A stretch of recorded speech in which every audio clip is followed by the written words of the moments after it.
आज हवेत एक वेगळीच गती होती. आकाश थोडे काळेभोर झाले होते. घरातही एकदम शांतता होती. नितेश आज दवाखान्यात गेला नव्हता. निकिताची, त्याची बायको, तब्येत बरी नव्हती म्हणून आज राजाकडे, त्याच्या मुलाकडे लक्ष देण्याची वेळ त्याच्यावर आली. राजा रांगत चेंडू सोबत खेळत होता. नितेश हसत त्याच्याकडे पाहत होता. टन टन. त्याच क्षणी दारावरची बेल वाजली. वहिनी आली असेल या विचाराने नितेश दरवाजा उघडायला गेला. दरवाजा उघडताच एक 30-35तला तरुण त्याला आढळला. बहुतेक त्याचेही तेच काम होते. नितेशने त्याला आतमध्ये बोलावले. भिजलेली छत्री खाली ठेवत तो आतमध्ये शिरला. बाहेर पाऊस हलका पडत होता. मी रुद्रला बोलावून आणतो म्हणत राजाला कडेवर उचलत नितेश रुद्रच्या खोलीजवळ गेला. आतमध्ये रुद्र ध्यानस्थ बसलेला होता. बाहेरील गडगडाटाचा त्यावर काही एक परिणाम होत नव्हता. रुद्र, बघ कोणीतरी आले. दरवाजा ठोठावत नितेशने रुद्रला आवाज दिला. काही वेळातच रुद्र हॉलमध्ये आला. आपली समस्या काय? रुद्रने विचारले.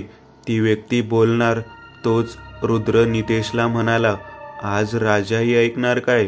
नितेश थोडा दचकला. नाही. मांडीवर बसलेला राजा मात्र हसत रुद्रकडे पाहत होता. तेवढ्यात दरवाजा ढकलला. दक्षा आतमध्ये आली. तुम्ही बाळाला घेऊन घाबरवणाऱ्या गोष्टी करणार काय? द्या इकडे त्याला म्हणत दक्षाने त्याला उचलून घेतले. चल आपण माऊसोबत खेळू म्हणत दक्षाने त्याचे गाल ओढले आणि घरात घेऊन गेली. आता आपण बोला. नितेश गप्प बसलेल्या त्या इसमाला म्हणाला. तेवढ्यात ढग जोरदारपणे गुडूम गडाडला. त्याने बोलायला सुरुवात केली. मी विनायक चौरे. सध्या आम्ही कोकणात काही वर्षांपूर्वी विकत घेतलेल्या घरात राहायला गेलो होतो.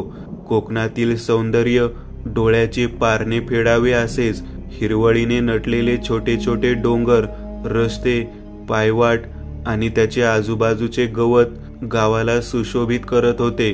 उंच गेलेले माड सळसळत होते आणि तो अथांग समुद्र पावसाळ्यात अधिकच उसळत होता व त्याच्या लाटा मोठ्याने गर्जना करत किनाऱ्यावर आदळत होत्या. एक वाड्यावजा घर, पोर्च, मध्येच नक्षीदार खांब व एक मागे पुढे हलणारा पाळणा. अंगणात बरीच फुलझाडे, नारळीची झाडे आणि ते पांढरे चाफ्याचे झाड उठून दिसत होते. चौघांनी हसत गृहप्रवेश केला. आतमध्ये नक्षीदार खांब व दोन्ही भिंतींना झरोके होते. थोडे पुढेच घरातच चौरस आकाराची खुली मोकळी जागा म्हणजेच अंतर्गत अंगण होते आणि त्याला लागूनच 2 मजली घर. मम्मा, हिला खायला देत जाय ग. इथल्या थोड्याशा वाऱ्याने झोकांड्या खाते. आदित्य कृपालीला चिडवत म्हणाला. मम्मा, ह्याला चष्मा दे, नीट दिसत नाही. ती थोड्या रागात म्हणाली. तुम्हाला काय झाले रागे भरायला? विनायकने विचारले. पप्पा, मला ही खोली हवीये. कृपा भांडण करते माझ्याशी. आदित्य म्हणाला. तुम्ही भांडू नका. आदित्य, तू त्यात राहा. कृपा, तू आमच्या शेजारची खोली निवड बघ. सृषा म्हणाली. तुला तर ना पाहूनच घेईन म्हणत कृपाली आईच्या मागे गेली. आभाळात साठलेल्या काळ्या ढगांमुळे तिथे अंधार पडायला वेळ लागली नाही. त्या वाड्यातील पिवळे दिवे प्रकाशायला सुरुवात झाली आणि जड थंड वाऱ्याने आतमध्ये पावले आपटायला सुरुवात केली. त्या वाऱ्यासोबत एक विचित्र आवाज घरात शिरत होता. कृपा, हा आवाज ऐकतेस काय? कानोसा घेत गंभीर आवाजात आदित्य म्हणाला. मागून येणारी कृपाली स्तब्ध झाली. कसला रे? तिने विचारले. जणू कोणीतरी विवळते, दुःखाने उसासे टाकते, काहीतरी विचित्र पण काळजाला हात घालतोय. आदित्य गंभीर आवाजात म्हणाला. असं काय? म्हणत कृपाली त्याच्या डोक्यावर चपटी हाणत तेथून पळाली. मी खोटे बोलत नाही, थांब. ओरडत आदित्यही तिच्या मागे धावला. तुमची मस्ती थांबणार नाही ना? विनायकने दोघांकडे कटाक्ष टाकत विचारले. तसे ते शांतपणे लाकडी खुर्च्यांवर बसले. आज कोकणातील पहिली रात्र, पहिले जेवण, प्लेट जवळ ओढत कृपाली म्हणाली, खमंग वासही येतोय. हात चोळत आदित्य म्हणाला, हो ना, या अंगाला झोंबणाऱ्या थंडीत गरमागरम खाणे म्हणजे जीवाला सुख. कृपाली म्हणाली. हवा संथपणे वाहत होती. त्यांचे गमती जमती जेवण चालले होते. चरचर. अचानक दिवे चालू बंद झाले आणि त्यांच्या गप्पा गोष्टी लगेच थांबल्या. दिवे चालू बंद झाले तसे आपोआप कर कर करत हवेत झोके घेत होते. ह्यांना काय झाले असे हालायला? वारा तर अधिकच मंदावलाय, सृषा मनातली बोलली. कर. अचानक त्या हॉलला जोडलेला घराचा मुख्य दरवाजा करारला. दिवे पूर्ववत पेटत होते. कृपालीची नजर आदित्यवर गेली आणि ती चपापलीच. आदित्य हातातील घसा तसाच पकडून एकटक दरवाजाकडे पाहत होता. आदित्य, काय झाले? काय बघतोस? कृपालीने विचारले. तसा आदित्य दचकला व भानावर आला. बाबा, इथे आपल्या व्यतिरिक्त कोणी राहते काय? आदित्यने थोडा विचित्र प्रश्न उपस्थित केला. नाही, आपणच आहोत आणि हे घरही गावापासून दूर आहे. कोणी सापडले तर सापडले, विनायक हात धुत म्हणाला. आदित्य एकटक कुठेतरी लक्ष खिळवून आपल्या पलंगावर बसला होता. काय विचार करतोस? त्याच्या कानावर आवाज आला आणि तो जागचा उडालाच, म्हणजे तीव्रपणे दचकला. कृपा, तू इथे झोपली नाहीस काय? आदित्यने विचारले. म्हटले, दरवाजा उघडा आहे तर आत जाऊन पाहूयात. पण खरे खरे सांग, कसला विचार करतोस आणि मगाशी त्या दाराबाहेर काय एकटक पाहत होतास? कृपालीने विचारले. दी, सांगावेसे तर वाटत नाही. तुम्हाला वेड्यात काढशील. चल जाऊ दे, म्हणत आदित्यने विषय बदलला. मी तुला थेट मुद्द्याचे विचारले आणि तुला वाटते मी तुला वेड्यात काढीन? चल बोल, कृपालीने विचारले. दी, इथले वातावरण मला खूप विचित्र वाटते. पप्पा म्हणतात इथे आपल्या व्यतिरिक्त कोणीच नाही आणि मगाशी दरवाजा हलला व मला अंधारात कोणीतरी उभे असलेले दिसले. त्याचा चेहरा दिसत नव्हता, पण ते एकटक आपल्याकडे पाहत होते. आदित्य कोरड्या गळ्याने औंढा गिळत म्हणाला. खरं सांगू तर मलाही इथे विचित्र वाटते. घरातील वातावरण हवं तसे नाही. खूपच दडपण आहे आणि आपल्या घरामध्ये पावलांचा आवाज वाजतो. संध्याकाळी मला वाटले कोणीतरी खाली फिरत आहे. मी खिडकीतून डोकावून पाहिले तर आवाज शांत झाला. तिथे कोणीच नव्हते आणि जेव्हा मी मागे फिरले, औंढा गिळला. कृपाली पुढे म्हणाली. जेव्हा मी मागे फिरले, आवाज पुन्हा वाजला. माझे काळीज धडाडले. हृदयावर हात ठेवत कृपाली तो क्षण पुन्हा अनुभवत म्हणाली. दी, इथली हवाही नुसते काहीतरी. तुम्ही अजून झोपले नाहीत काय? दारातून आवाज आला तसे गहन विषयात शिरलेले दोघे पायापासून ते डोक्यापर्यंत शहारून जागचे उडाले. मम्मा, घाबरविलेस ना? जोरजोरात श्वास सोडत धडधडत्या काळजाने कृपाली म्हणाली. तुम्हाला एवढे घाबरायला काय झाले? काय भूत पाहिले काय? भूत म्हणताच दोघांचे डोळे विस्फारले आणि छातीत धस झाले. चला झोपून घ्या, रात्र खूप झाली. कृपाली चल, म्हणत सृषाने तिच्या हाताला पकडले. आदित्यने दरवाजा लावून घेतला. खिडकी तर उघडी राहिली नाही ना, म्हणून तिसऱ्यांदा त्याने खिडकीकडे नजर टाकली. ती बंद होती. आदित्यच्या घशाला चांगली कोरड पडली होती. त्याने पुन्हा तांब्या तोंडाला लावला. देवा, एकदाची रात्र कशी तरी जाऊ दे, म्हणत हात जोडत त्याने प्रार्थना केली. वातावरण अचानक जड पडले. धुके हळूहळू अंधारातून निघून घरात शिरू लागले. सर्वत्र स्मशान शांतता होती. रात्रीच्या बिछाण्यात प्रत्येक जीव पहुडलेला होता. हवेमुळे ते टांगलेले पिवळे बल्ब झोके घेत होते. ठक ठक दार त्या शांततेला भंग करत वाजले. आदित्य शांतपणे पलंगावर पहुडलेला होता. त्याने आधीच कानात रुई टाकलेली होती. आदित्यचा एक हात पलंगावरून खाली लोंबकळत होता. खोलीतील दिवा चरकला आणि आदित्यला जोरदार हिसका बसला. त्याबरोबर तो पलंगावरून खाली आपटला. आदित्य एकदम गडबडून जागा झाला आणि डोळे किलकिले करत तो अवतीभोवती पाहू लागला. हाताला काहीतरी गार जाणवले. तसे त्याने हात समोर धरला. तो हात अद्यापही ओढला गेल्यामुळे थरथरत होता. त्याला धक्काच बसला. हाताला ओलसर द्रव्य माखलेले होते, ज्याला एक कुबड दर्प चिकटलेला होता. शी, हे काय म्हणत त्याने हात झटकला. आता त्याला विचित्र वाटू लागले. काहीतरी जाणवू लागले. बंद कानांवर काहीतरी आदळत आहे असे जाणवले. त्याने उठत कानातून रुई काढली. ठक ठक धडधडणाऱ्या दरवाजाचा आवाज त्याच्या कानी पडला. छातीत धस होऊन तो 2 पावले मागे सरकला.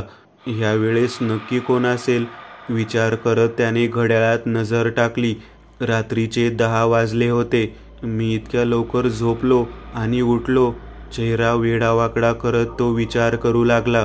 नक्कीच बाहेर कुणीतरी असेल म्हणत त्याने पावले उचलली आणि क्षणात दरवाजा उघडला. त्याच्या अपेक्षेवर पाणी फिरले, कारण बाहेर कोणीच नव्हते आणि तिथे इतकी शांतता होती की हलकासा एखादा आवाजही ऐकू येत नव्हता. समोरील भिंतीवरून काहीतरी घसरल्याचा आवाज आला. धडधडत्या काळजाने आदित्यने झरोख्यातून बाहेर पाहिले. फक्त अंधार आणि हलकासा प्रकाशात चमकणारे पाण्याचे थेंब. कोणाच्या तरी रडण्याच्या आवाजाने आदित्य पूर्ण दचकला. आवाज समोरील जिन्याच्या दिशेने येत होता. इतक्या रात्री कोण असेल बरे? आदित्यने हळूहळू पाय उचलले. खरे तर त्याला जायचे नव्हते, पण तो काय करत होता त्यावेळी त्याला काहीच समजत नव्हते. कदाचित कृपाली त्याला घाबरवण्याचा प्रयत्न करत असेल असे त्याला वाटत होते. जिन्याच्या साईडला त्या मजल्यावरील पहिली खोली होती आणि तिथलाच दिवा पूर्णपणे बंद होता. खालील आवारातील ही दिवे बंद होते, त्यामुळे तिथे अंधार दाटला होता. आवाज वाढला तसा अचानक थांबला. आदित्य हळूहळू डोकावत तिथपर्यंत पोहोचला होता. त्याची नजर अंधारातून भिरभिरत होती आणि एका ठिकाणी एकदम थांबली. त्याच्या काळजात एकदम चेटले आणि धडधड जोरात वाढली. श्वास रोखून तो समोरचे दृश्य पाहत होता. अंधारात जिन्यावर एक आकृती बसलेली होती. ती पूर्णपणे काळी गडद दिसत होती. अगदी पाठमोरी बसलेली होती. आदित्यने औंढा गिळला. तोच त्याच्या पाठीमागून पावले वाजली. जबरदस्त दचकून त्याने क्षणात मागे पाहिले. गॅलरी पूर्ण रिकामी होती. पाठीमागे पाहण्याच्या नादात ते समोरून धावत आपल्याजवळ तर आले नसेल ना, या विचारानेच तो शहारला आणि त्याने लगेच समोर पाहिले. जिन्यावर कोणीच नव्हते. अंधारात धुके फिरत होते. भिरभिरती नजर आदित्यने सर्वत्र अंधारात फिरवली, पण काहीच नव्हते. इतक्यात ते गेले कुठे तो विचार करत होता. तोच त्याला खालच्या आवारात तेथूनच एक आकृती उभी असलेली दिसली. काळी गडद आकृती. काय आहे? कोण आहे? काहीच समजत नव्हते. आदित्यने त्या आकृतीला निरखून पाहण्यासाठी 2 पावले पुढे उचलली. तोच तिने मान फिरवली. तिच्या अंधारातही चमकणारे डोळे पाहून आदित्य चांगला हादरला व लागलीच मागे सरकला. एका आवाजाने तो जागचा स्तब्ध झाला. आवाज मागून येत होता, कोणाच्या तरी पावलांचा. आदित्यने झटक्यात मागे फिरून पाहिले, पण ह्याही वेळेस कोणीच नव्हते. आता पावले पुढून वाजली. त्याने थरथरत्या अंगाने विस्फारलेली नजर अंधारात जिन्याच्या दिशेने खिळवली. आवाज हळूहळू वाढत होता. कोणीतरी समोरून येत होते. तोच त्याच्या खांद्यावर पकड पडली आणि त्याच्या काळजात धस झाले. त्याने डोळे विस्फारून आपल्या छातीवर हात दाबत मागे फिरून पाहिले. समोर कृपाली उभी होती. काय झाले? 12:30 वाजले. तू इतक्या रात्री इथे काय करतोस? कृपालीने त्याच्या खांद्यावरील आपला हात आवळत विचारले. आदित्यचा चेहरा घामाने डबडबलेला होता. त्याचे विस्फारलेले डोळे कृपालीवर खिळलेले होते. त्याचे तोंड किंचित उघडे होते. तो काहीतरी बोलू पाहत होता, पण काय झाले? काय झाले विचारते? कृपालीने पुन्हा एकदा विचारले. तोच छातीवर हात ठेवलेल्या अवस्थेत आदित्य धाडकन खाली कोसळला. आदित्य, काय झाले तुला? मम्मा, पप्पा? कृपाली रडत मोठ्याने ओरडली. समोरील चाफ्याचे झाड सकाळी उमलायला पाहिजे होते, पण त्याची एकही कळी फुललेली नव्हती व त्याची पानेही जमिनीच्या दिशेने तोंड करून शांत व स्थिरपणे भीतीची साक्ष देत होती. त्या चाफ्यावरच बसलेले काही कावळे ओरडत होते. काय कुणास ठाऊक त्यांना कोणता आसुरी आनंद भेटत असावा. पप्पा, आदित्य दिसला काय? कृपालीने बाहेर येत विचारले. तो ना, समुद्राच्या किनारी तुला सापडेल, विनायक दंड घालत म्हणाले. आदित्य शांतपणे त्या ओलसर मऊ वाळूत बसून गरजणाऱ्या समुद्राकडे एकटक पाहत होता. अचानक त्याला बदल जाणवला. जणू समुद्राला हळूहळू भरती येत आहे आणि त्याचे पाणी फक्त वाढत आहे व ते हळूहळू उंचच उंच उचलले गेले, एवढे की आभाळही ठेंगणे वाटावे. थरथरत आदित्य वाळूत हात रोवत मागे सरकला. नाही नाही, त्याच्या तोंडातून त्या उंचावलेल्या पाण्याच्या लाटेला पाहून शब्द बाहेर पडले. ती लाट गरजत होती व काळ्याभोर आभाळाला एकरूप झाल्यासारखी दिसत होती. तो आवाज कानांना तीव्र वाटत होता व हृदयावर अधिकच जोर देत होता. नाही. आदित्यने डोळे विस्फारून त्या लाटेला पाहिले. त्याचा चेहरा व शरीर घाम गाळत होते व हृदय तुटण्याच्या बेतात धडधडत होते. पुढच्याच क्षणी तो समुद्र वेगात त्याच्या दिशेने झेपावला, जणू सिंह आपल्या सावजावर झडप घालतो.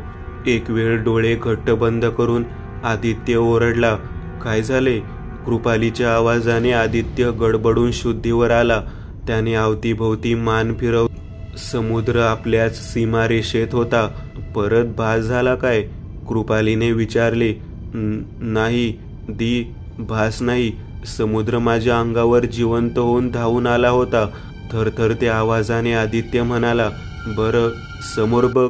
कृपाली समुद्राकडे बोट उचलत म्हणाली.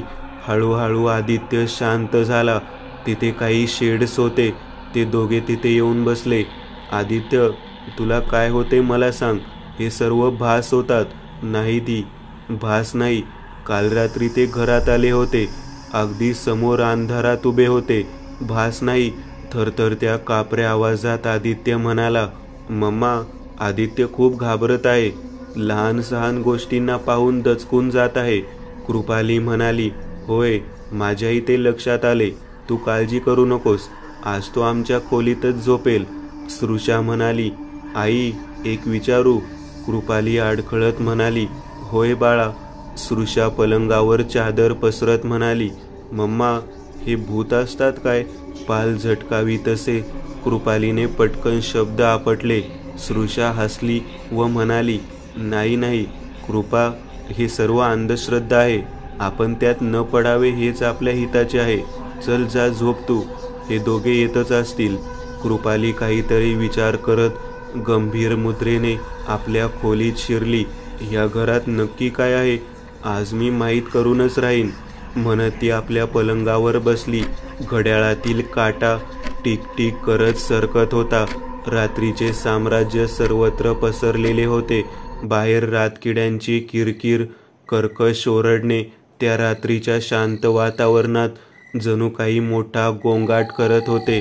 कृपाली डुलक्या खात पलंगावर बसलेली. मगापासून ती जागी राहून काही होते काय किंवा काही आवाज येतो काय याकडे बारीक लक्ष लावून होती, पण तिची अपेक्षा भंग पावली होती व झोपेने तिच्या डोळ्यांवर झडप घातली होती. अचानक घड्याळातील काटा 12वर जाऊन थांबला आणि हळूहळू थरथरत उलटा फिरायला लागला. बाहेरून आलेल्या हलक्याशा आवाजाने कृपाली दचकून बेडवर आपटली.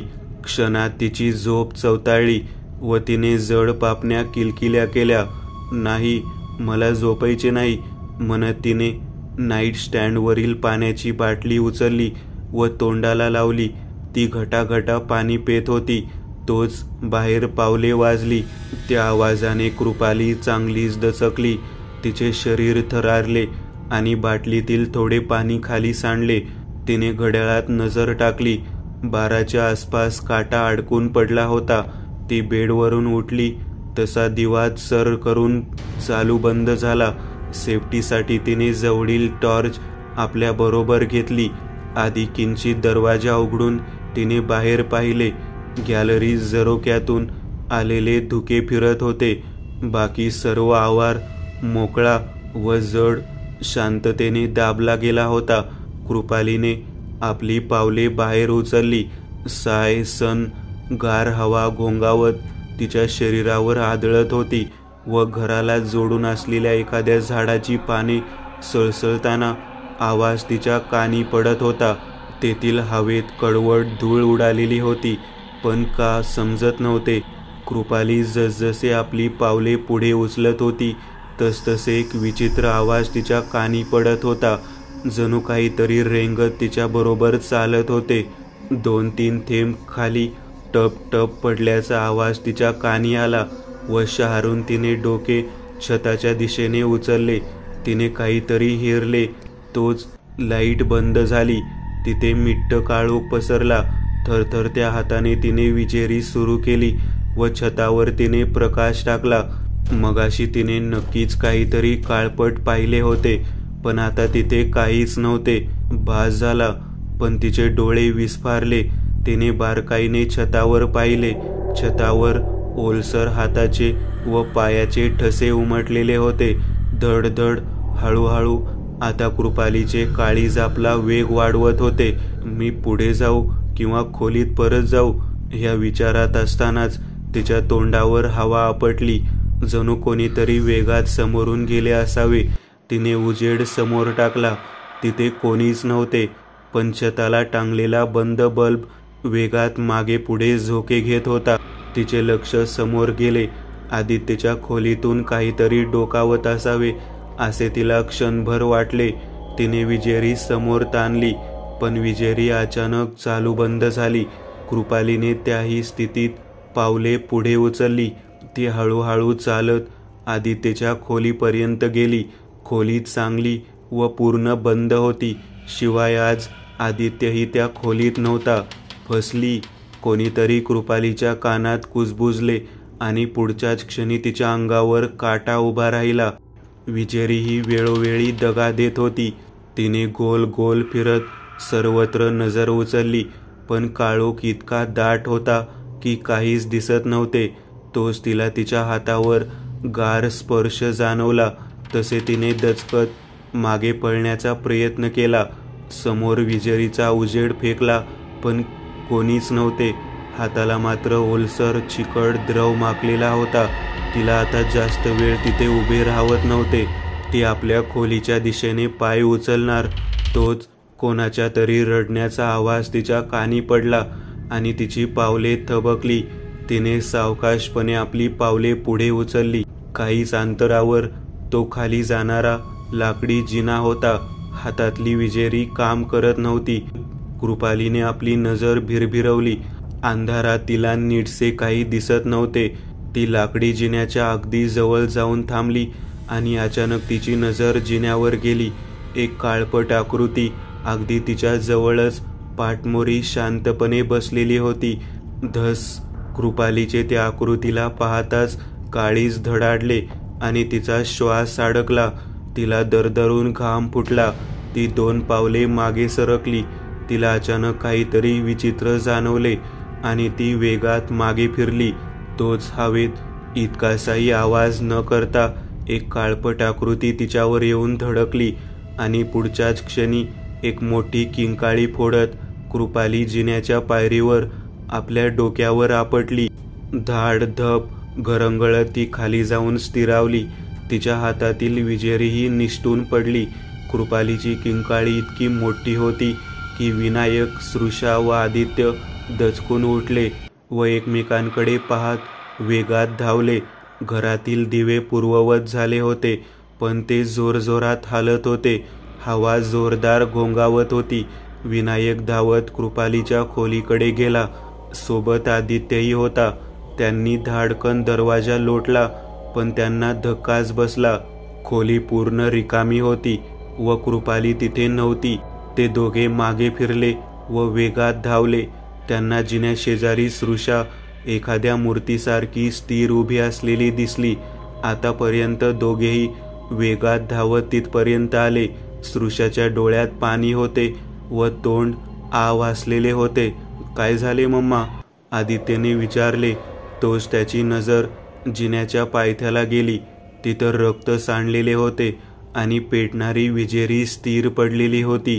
कृपाली, विनायक ओरडला व वेगात खाली धावला. सोबत आदित्य व सृषाही धाड धाड जिना उतरत खाली आले.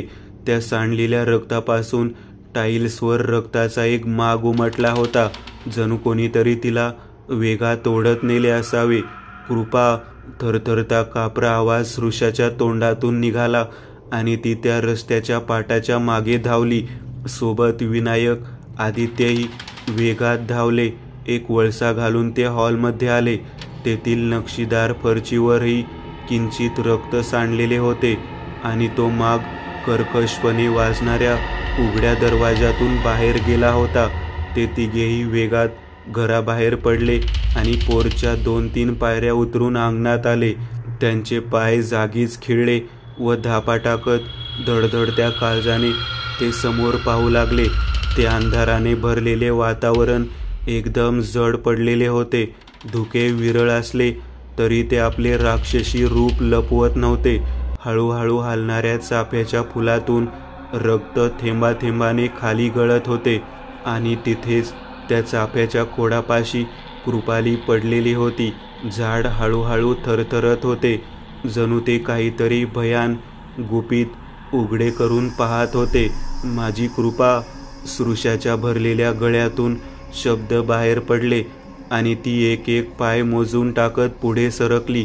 अद्याप तर वातावरण खूपच शांत होते, पण त्या थरथरणाऱ्या चाफ्याच्या पानांवर हळूहळू लाल रंग पसरत होता. सृषा कृपालीच्या अगदी जवळ जाऊन पोहोचली होती. कसल्यास कुजबुजने तिचे पावले अडखळली आणि तिने त्या झाडाकडे नजर टाकली, पण तिला सर्वच शांत वाटले. कृपा, बाळ लक्ष दे, उठ म्हणत तिने आपला हात पुढे केला. तोच त्या चाफ्याच्या असंख्य लाल पानांना क्षणात मानवी डोळे फुटले. जणू त्यांना ते आधीच होते व त्यांनी आता उघडले.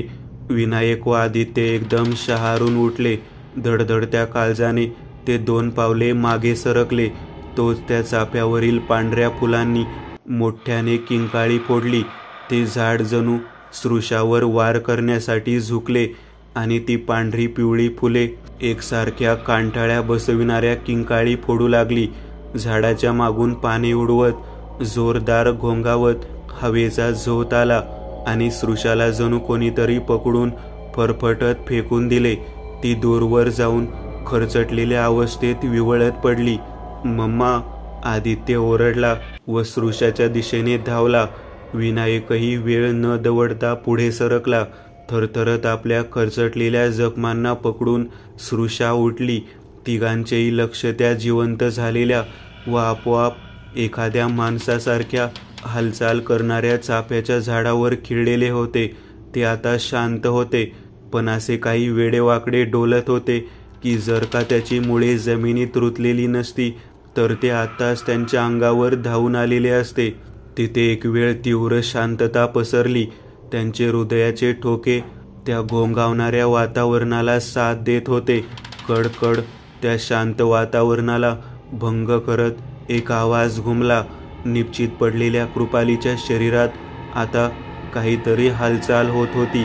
पुढच्याच क्षणी तिने आपले पोट वरती उचलले व हातपाय जमिनीला टेकून गाल फाटेपर्यंत हास्य पसरवत तोंड वाकडे केले. आधीच तिच्या तोंडावर लाल रक्त चिकटले होते. वरून तिचे पांढऱ्या डोळ्यातील ते भेसूर रूप भयानक दिसत होते आणि ती मोठ्याने किंचाळली. तिच्यासोबत त्या झाडानेही मोठी किंकाळी फोडली. धाड हॉलमधील खिडकी आदळली आणि विनायक एकदम दचकला.